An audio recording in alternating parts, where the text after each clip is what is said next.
જે પ્લેટફોર્મની ટીમ આજે પહોંચી ગઈ છે સુદન ખાતે વાસદ તારાપુર હાઈવે પર આવેલા સુદન ગામમાં જવાનો મુખ્ય રસ્તો આરકેસી મેનેજમેન્ટ દ્વારા સત્તાંતર બંધ કરી દેવામાં છે। હાલ સુદન ગામમાં જવા માટે લોકોને આશુદર થઈને ફરતો માર્ગ અપનાવવો પડે છે અને લોકોને હાલાકી ભોગવવી પડે છે। તો સીધા જ આપણે સુદન ગામના રહીશો સાથે વાત કરીશું। આપણી સાથે જોડાઈ ગયા છે, સીધી જ એમની સાથે વાત કરીશું। આપણું શુભ નામ? મેહુલ નાયક। એવું શું પ્રોબ્લેમ થઈ રહ્યો છે તમને? અમારે અહીંયા રસ્તો ક્રોસિંગનો પહેલેથી અવર જવર થાય એ રીતનું પબ્લિકને આદત પડી ગઈ હતી। જ્યારે રોડ બંધ થયો ત્યારે બ્રિજ મૂકવાની પણ માંગ કરી હતી, એ સમયે બ્રિજનું કોઈ નિરાકરણ આવ્યું નહીં।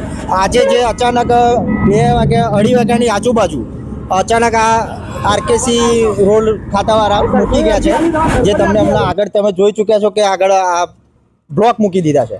હવે અમારે સ્કૂલ કોલેજના બાળકો જે રોડ ક્રોસિંગ કરવા આગળ જતા એક કંથારી આવે છે, ત્યાં આગળ ક્રોસિંગ છે। હવે ત્યાં આગળ શું છે, અહીંયાથી 3 કિલોમીટર જવાનું, 3 કિલોમીટર આવવાનું, 2.5 થી 3 કિલોમીટર થાય, 6 કિલોમીટર ટોટલ થાય। આ બાજુ ક્રોસિંગ છે, એક ફાટક આગળ છે।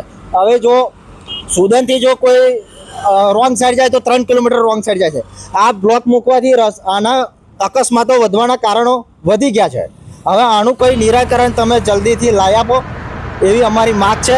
એટાસી છે, આ બાજુ કંથારિયા છે, અડાસ છે, અંબાલી છે, કાનવાડી છે, આ બાજુ વાસદ, જેતાપુરા, આવા 5 થી 6 ગામને કનેક્ટેડ થતો આ ક્રોસિંગ છે।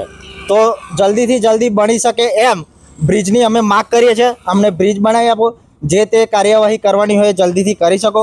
ઉપરના અધિકારીઓને પણ અમને અમારું એક નિવેદન છે અને અમારી એક રિક્વેસ્ટ છે કે તમે જલ્દીથી જલ્દી અમને બનાવીને આપો એવી અમારી માગ છે, અને નહીં થાય તો અમે આગળ કાર્યવાહી કરીશું એવી આ ગામ લોકોની માગ છે।